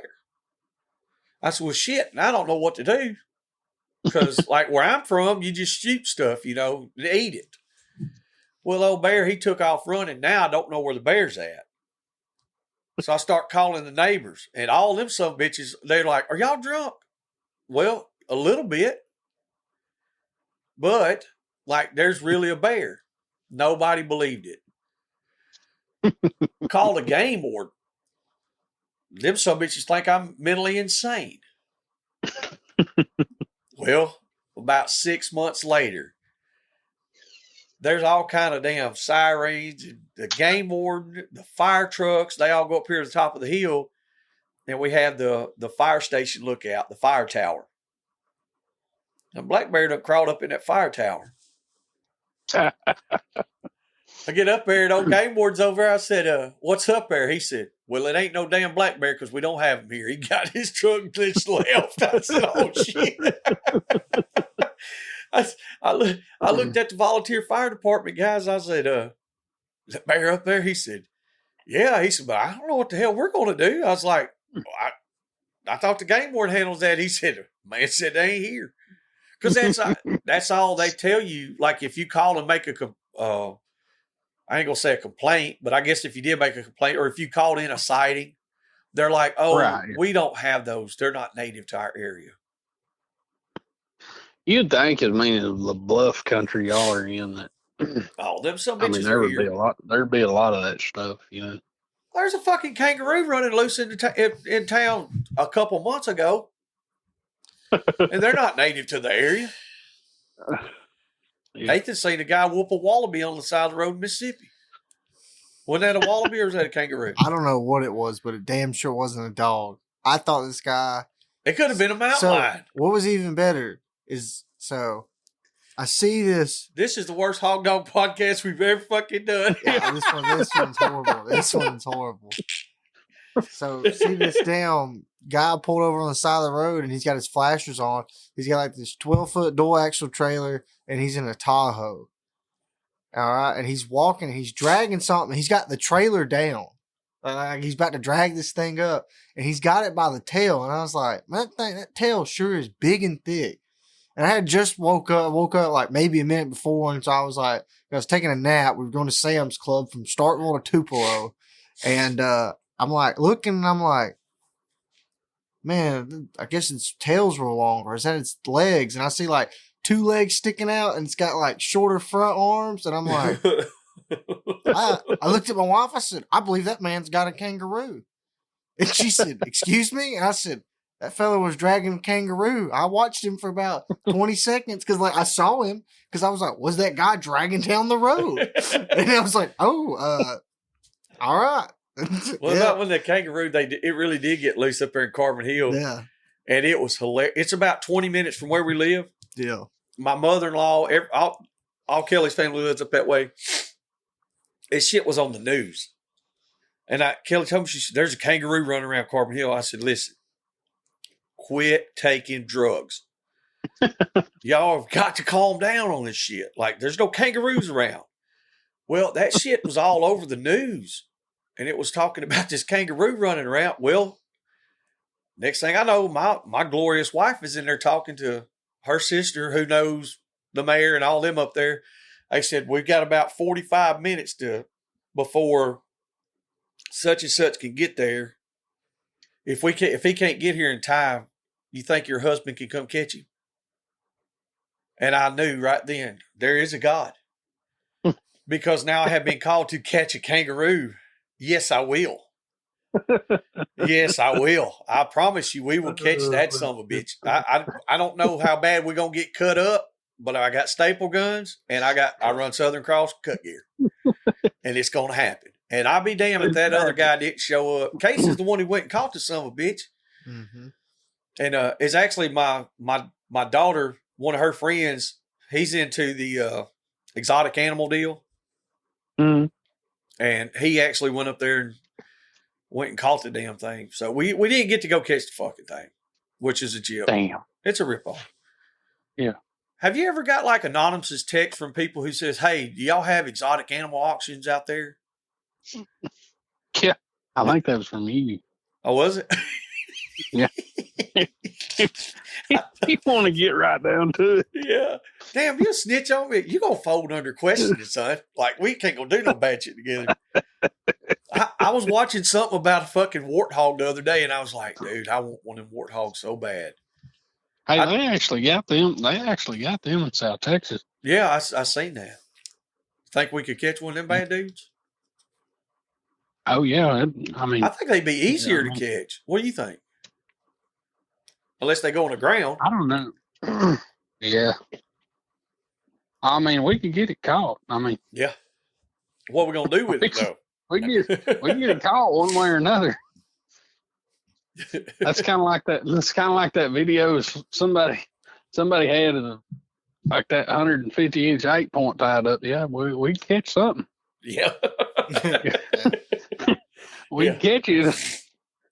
Yeah, we can sure enough catch it. Just give us a minute. We figure out something. We figure out enough which box to open. We can get it caught. Oh man. One way or another. Well, see, y'all listeners out there in the wonderful hog dog world, y'all hear how much fun we're having just sitting here talking shit? It's going to be nonstop in February with probably, I'm going to say there's going to be 500 people there. Between 400 and 500. And that's what we're going to be doing the whole time. Plus all band hogs. Yeah, plus band. Plus band. It's going to be. We got off track. We got way off track. Unless there's a good exotic animal auction at the same day, I'm going to be there. And yeah, I can't guarantee that. Dude, if I go to one of them things, I'm going to be mortgaging the house, be selling shit. Because I actually did some research the same day, and yeah, they got them out there close to y'all. It's not far from you, actually. Yeah. Well, there ain't too far. I mean, I know. A warthog is guys. fucking $10,000. It's a lot of money for a pig. Yeah, I'll stick with I'll get me a potbelly pig, and I'll get a couple of deer antlers and glue them to the side of his fucking head. We'll call him a warthog. That's as close as I'm getting to one. That's as close as he's getting. Yeah, because I mean, $10,000. Look, that's ain't no way. I ain't that high. You don't think that? Well, that one guy's what he said. It was $10,000. Then they had another one that started out at $3,500 on the auction. I watched some kind of auction, and I could be wrong on what was what because I got all fired up and got excited because I thought I was actually going to be able to afford it. But then reality, I'm sure if a guy wanted one bad enough, we could probably locate one.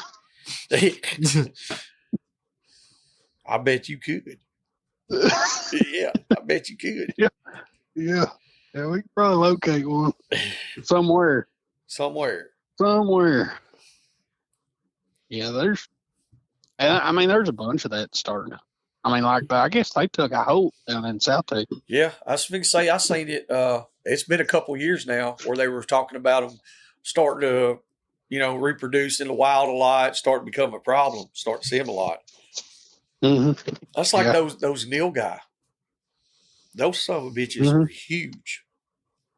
I had a buddy of mine the other day. I actually built a 22 Creedmoor for her. He called me and he said, he said, "Hey, you shoot a Neil guy with your 22 Creed?" I said, "Yeah." He said, "All right, call you right back." Click. And I was like, "What the hell is he doing?" And He's shooting. And he called me back. He called me back about 10 minutes. He said, kill one. Yeah. I said, I figured it would. I watched the video yesterday. No, the new guys are good eating them. Watched a video yesterday, I think it was, or last night or something. It was last night. I was waiting on Randy Darrell. He was coming through here, but he was further down south, and he thought he was going to come by close enough to the house so he could stop, let the dogs out, and bullshit for a little bit. But anyway, it was a father and son. They were in Tennessee or Kentucky, might have been Kentucky, and they were deer hunting. And it was kind of they were thinning the herd for the guy because he's had several depredation permits or whatever. Well, where they were set up at, it was a big bean field. And I got to watch it. I was like, they're taking some long ass pokes at it, 360 yards was their average shot. So, that was about the average of what they were calling out. And toward the end of the video, the son, he asked his dad, he said, well, tell these viewers what you're shooting. And he was shooting a 22 Creedmoor. Right. And I'm telling you, the boy was shooting a, 7 PRC, I think. Mm-hmm. And he had several deer. They would run, they didn't go far. Most all of them was in the field. They might run 20 to 50 yards. I think they only tracked one deer out of 19 or 20. But now Dad's, that 22 Creedmoor shooting a 76 grain bullet, I think it was. Probably 75 or 77. Okay, so, yeah. Every fucking one of them hit the ground. Every one. 360 yard average. And I'm talking about he was drilling them. It's a good little round, man. I mean, it's got really popular. Yeah, I've heard a lot about it. We killed we killed 11 in Texas this year. All of them shot with 22 Creed, and they went 15 yards, probably furthest one, maybe 20. Yeah. And it's really, it's really got to be a really popular cartridge. A lot of people shooting it, and it performs good. I've killed everything under the sun with mine, and I've built them for guys that's killed. Black bear, wolf, nilgai elk, all dead. They've killed. They'll kill anything. But it's a little cartridge, but it kills big. Yeah. Well, that's and now it's a fairly new round too, ain't it? It's been out a few years. Yeah. Yeah, it was a wildcat really till a couple years ago. Hornady actually picked it up last year, started making factory ammo for it. Yeah. So now we've been shooting it for 11 years. Oh shit. Yeah, when the 6.5 Creed got really hot, we necked it down to 22 and took off with it. But yeah. It's a good little round for sure. Sweet. Yep. That's what you're gonna. No, but Nate to shoot one of them, shoot some coyotes with it or something. I'll probably gut shoot him, but I'll shoot him. Nate will gut shoot him. I don't really shoot guns. I'll shoot the shit out of something. I don't really. I'll be honest with that 22. Yeah. You can shoot him in the ass and it'll kill him.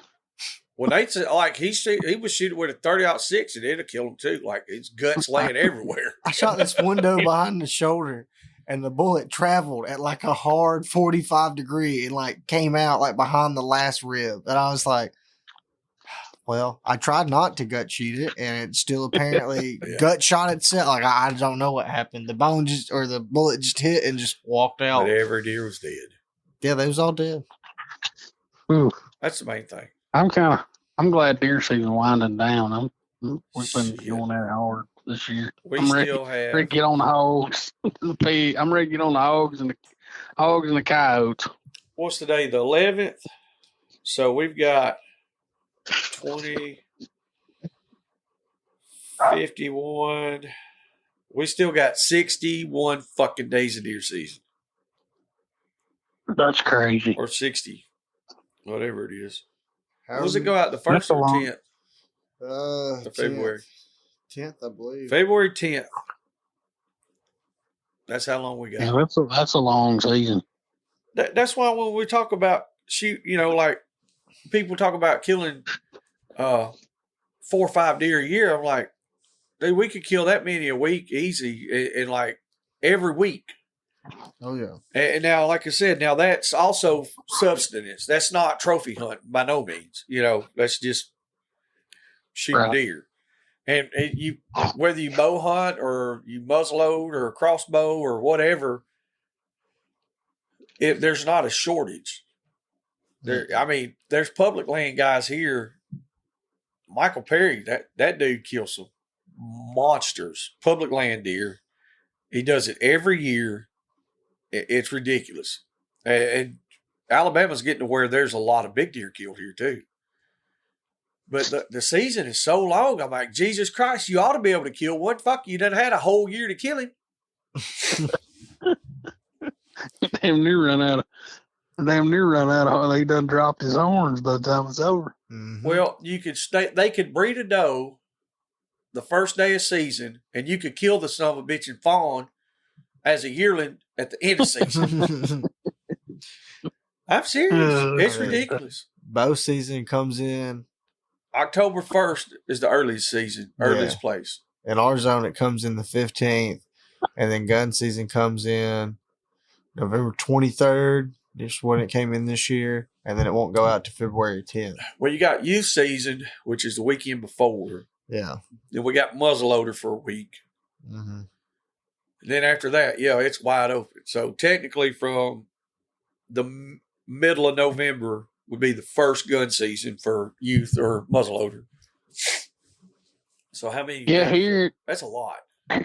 Here it opens October 1st, and then gun season opens. Black powders usually right there at the end of October. It's 9 days. Black powder is, and then we'll go into. It goes back to bow, and then the weekend before Thanksgiving, gun season opens, and then gun season runs for 2 weeks. And then it's back to bow till January 15th. I got you. See, it used to we had what was it? We could kill a buck and a doe every day. And now they changed it to where you could kill. They put us on a 3 buck limit. But you can still kill a doe every day or antlerless deer. Like here we can kill 6. I mean, we can kill 2 bucks total. And only one of them can be killed with a gun. So, I mean, you can kill both of them with a bow. You can kill both of them with a bow, or one with a black powder and one with a bow, or one with a bow and one with a gun. But I mean, I know they up out of state license this year. It used to be $360. This year they had to buy a $200 out of state license, and then they had to buy $500 deer tag. So, that changes. Yeah. That changes stuff there. Yeah, it does. Y'all got a lot of big deer up there too, though. Mm-hmm. It used to be a sleeper. I mean, here was. It's People are not catching anymore. on, huh? Oh yeah, they've caught on big time. The word is out. Go to Rusty's house. First, Shoot the deer. Yeah. No, don't come to Rusty. He's got all the big deer right behind his house. And if you'll come to the hog band February the 8th or 9th, we will take you on a deer hunting extravaganza. Not really, because deer season closed. But it is in some places. I'm doing Uncle Pat. They said, you can't run deer dogs in Texas. He said, shit, mine run real good out there. Oh. But no, there's some good deer around in Oklahoma, especially. I mean, it's caught on now. It ain't a secret no more. Everybody tried to keep it one for a long time, but it finally got out. Word got out, but That's there's good deer. They've killed some I know it's 6,200 they killed so far this year. Shit. Yeah, that's crazy. Kentucky's another state that's really gained a lot of popularity that I've seen in the past 10 years. Oh, yeah. It's really, really jumped up there. So Yeah. I'm glad people don't want to come here. It's a give and take, you know. I mean, there's good things about it. There's bad things about it. And y'all Speaking got of trophies, I did kill a big ass hog the other day. I did. Y'all? Actually, I think I sent an 8 video. It weighed 341. Yeah, I didn't know about this one. When did this happen? Yeah. Yeah, because you don't call me. I try to call you 100 times. You won't answer the phone. Oh, all right. Now you gonna blame it on me? I don't buy that shit. Nate seen it is on Snapchat. I don't have Snapchatting. Usually, my Snapchat involves something dead. Yeah. That's usually. I think Snapchat's designed for a different purpose. Like sending wiener pictures and shit you don't want nobody else to see, and they disappear. That's what I've heard. Rodney's on Snapchat, I bet you. Poor old Rodney. You can see Rodney in there in the bathroom trying to squat down. I'm going to tell him, hey, Rodney, the way to take a correct picture is you lay your phone in the floor and you stand over it. Oh, Lord have mercy. I feel bad for his girlfriend. She's going to get to see it. The gooch. He's going to see the gooch. You are horrible. We are. Very bad. Yeah, you are absolutely horrible. Yep. No, but it is. It's going to be fun. I mean, it's going to be a good time up here. Yes, sir. And Rodney will be there for entertainment too, y'all. We're going to drag Rodney. Oh, yeah. He didn't make it to the last one. He came out to the first something one. Come up, some excuse got to happen. Something. I think he had to work. Oh, yeah. I think he had to work or something. I know he was probably down about it. I'd probably quit. Couldn't come to this one. That's I promise you, he will quit. Hell, I don't remember which one it was. He debates it almost every time. Yeah, like he will get beside himself and just when we was gonna go to Hickory Crossings, like he was just bent. I was like, Bubba, look, it ain't no big deal. Like we're just gonna go out there, hang out, we'll come back. And then my son Luke, he was like, well, him and Kai got married. And then they told us that we was having another grandbaby. So it was kind of, it was a little of an announcement there. And then, so Luke wanted to get this lake house that they had there. So we all stayed there. And Rodney was like, every damn time. See, if I don't go, I don't get, everything good happens. He said, it's going to be so much fun. I was like, Rodney, we stayed at the Bay Pen the whole time. We came to the lake house and went to sleep. We didn't get to hang out and party and all that because, hell, we were tired. Right. I was like, we'd have been up. He was like, yeah, I bet. I was like, okay, shit. Well, he couldn't get off. The guy that normally worked for him had to have surgery. The guy really got hurt and had to have surgery. And then when I actually drove Rodney's truck out there. And when I was picking his truck up, he was talking to somebody and they were like, well, why didn't you tell me? I would have worked for you. Well, you should have seen the look on his face. And I was like, oh my God, you should not have said that. Like we were leaving right then. And he was like, just going to go. I said, oh shit, he's going to wind up shooting somebody. We're going to hear about this on the news. Oh, shoot. Well, that's my buddy there though. He's the glue that holds us all together. Well, he's that smell. Is what he is. Oh, well, y'all make sure clear them calendars. February, boys and girls. We're gonna do this thing up there at Rusty's, Mud Creek, Ringling, Oklahoma. Yep, so we're gonna give her a run. When you gonna get it all posted up? When you gonna try to have all the rules and stuff? Well, I'll have them all wrote up. I'll try to get them next few days. I've got them all wrote up. wrote up and everything for everybody. Yeah, folks. And I'll get them posted, and it's getting down showtime. Yep. I know I'm ready. I'm ready. So, you got anything else you want to throw out there and add to it? Nah, I mean, I think we covered up. I'm pretty sure we did. So if anybody has any questions, they can call me or send me a message or whatever on Facebook. But I mean, it's gonna be fun. It's gonna be something different, you know. I mean, it's we're learning. You know, it's gonna be kind of a learning experience too. It's like I said, we ain't gonna get no hurry or nothing. We're just gonna have a good time for a couple of days and run some dogs and enjoy it. Sit around the fire and bullshit. Have fun. Did Brian find the pieces of that big tent? I was thinking we might take it up there. We still got it on. Mm-hmm. Yeah, we might bring Nate's got it down. Him and Brian's. I don't know how big that thing is. It's like it's 20 by 40. Yeah, like a 20 by 40 event, like an event tent. Mm-hmm. We'll probably bring that with us and set it up over there, so that way we can have a place to. You can fold the sides up and have them open. And we have another one that's a little smaller than that, so we're probably going to bring those and try to have them set up. So any of our stuff that we bring, we'll have it set up in there, and I'm sure Boars N Broads, they'll have some of their merchandise and stuff there as well. We'll see what else we can rustle up to bring, and we'll have that. And Ricky Loftus is coming too. He's gonna set up a table, bring some of his stuff. Yeah. Sweet. Yeah, I mean, it ought to be a good one. Full show. Hell yeah.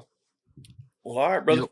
Well, if anybody has any questions stuff, they'll get a hold of you, and maybe we'll have a. So I'm predicting that we're going to see a pro bay dog come out of this. Like literally, I think we're going to have a woods dog from somebody that we don't know that's going to show up, and it's going to wind up being like a pro level bay dog. Somebody's got it tied out behind the barn. That's what we hope for every time. Yep. You know, I think it's going to happen. That's what we hope for every time. I think it is. And oh yeah, I hope it does. And there's a few guys that we met out there. Big Luke, him and his crew. Hope they show up. And then Noah and them boys right there. They love it. Them boys will eat up with it. They eat up with a lot of shit. But I'm telling you now, that's my kind of folks. It's the good folks out there in Oklahoma. Yeah, that'd be a good time. And then I think Caden Vo and them, they're coming up from They don't live too far from you, a couple hours or less. I think they're in Texas, though, is what I want to say. He said it was only a couple hours away. And I think South Texas, I think Carter last time I talked, he said, I think South Texas boys are coming too. Yeah, I think there's going to be, there's quite a few already. I was trying to think of who else. I think Patrick Stewart and Ruben Perez, they might. I know Patrick said something about coming up there too. So there's a few more. Those are some of the guys that went to the baying down at Cat Daddy's baying or whatever, and so they're probably going to start trying to make rounds and come to a few bayings anyway. Good. That's what we want. That's right. So Uncle Pat's coming. Oh, he's coming. If I got it, I told him. I talked to him earlier. I said, he said, I hope I can come. I said, no, I ain't going to be no hoping you can come. I said, if I got to come to the center, you come. Exactly. No, but there's going to be some good folks here, and we sure going to have fun. So everybody better come on. Everybody's favorite weird uncle, Ed Barnes, is going to be there too, ain't he? Absolutely. Ed's coming. You know Ed's going to be over there. Mm-hmm. Hey, I'm gonna give Ed a clipboard. He's gonna do some autographs while he's there this time. Yeah, we're gonna do an autograph signing with Ed Barnes. Is gonna be signing. Gotta have one. Ed Barnes meet and greet. The original celebrity hog dogger. Yeah, my man. Along with Uncle Pat. Yep. Then we'll have Carter Ryan there, and Uncle Ron and Papa Ronnie. Mm-hmm. So now the whole damn family's gonna be there. Them couple of weird uncles, Pawpaw, and then the little brothers and cousins. Shit. It's a reunion, folks. That's right. That's what we want. That's right. Food, the barbecue's hot, the beer be cold. That's right. And the hogs will be hot too. Yeah, hogs be hot. We might freeze, but the hogs be hot. That's it. Well, we might have a little bit of that clear Alabama water, some of that mountain water will warm you up. You won't freeze to death. Come on. We might bring a little bit of that. See That's if we right. can't find some laying around. We'll get Nathan to show me how to make some of it. There we go. All right, buddy. Well, that'll work, man. All right, man. We appreciate you. Oh, you bet. Thank y'all for having me. All right, buddy. We'll talk at you later. Thank you, Rusty. All right. See you. See you, buddy. 10-4. Well, there it is. Hey, Rusty's been on with us a couple times before, and the main focus of this whole deal was to get some of those rules out there, and to keep that in the loop about the Mud Creek. It's a woods dog event. It's for the guys that's out here hog hunting. For the guys and the girls out there that say, man, I don't want to go to those bay pens, all those pro dogs. It's hard to run your dogs against them and compete against them because it's a whole different kind of deal. Well, here's an opportunity to go against other woods dogs. Mm-hmm. And it's not, like I said, it's not so much about like this big cutthroat competition deal. No, we're all going to be there. We're all going to compete. But it's also about the camaraderie and the fellowship and being able to hang out with like-minded people. Hell, most of us, we've talked in some form or fashion on social media, so it's a place to get together and to meet everybody. Mm-hmm. So it's out in the middle of nowhere, Oklahoma, and it's going to be a damn good time. So if there's anything that y'all need to know, y'all holler at Rusty Mashore. If we can help in any way, y'all holler at us. We can put you in contact with him. And just in general, if y'all need to, y'all get ready to go hunt and go catch a pig, give me a call. Give me a old holler on the horn. And we'll go. We'll go chase them. Something. We'll go run them around. I don't know that we catch anything. Probably if you not. got good dogs and you bring your dogs and come hunt with us, that's how we'll catch them. Mm-hmm. Worked out for Jacob Matheson. That's right. Jacob brought old Skinny and Mason over here, and we went hunting, and we caught a hog. Worked out good. That's how it works. And so y'all just keep up with us. We're going to keep rolling along, keep chugging along, keep plugging along. And till the next time, just remember, eat your vegetables. That was a new one. We out. Thank you. Hope y'all enjoyed that episode. Stay tuned for our new episodes every Monday and Wednesday. For questions, advertising, or just to chat, email DixieDoggers01@gmail.com.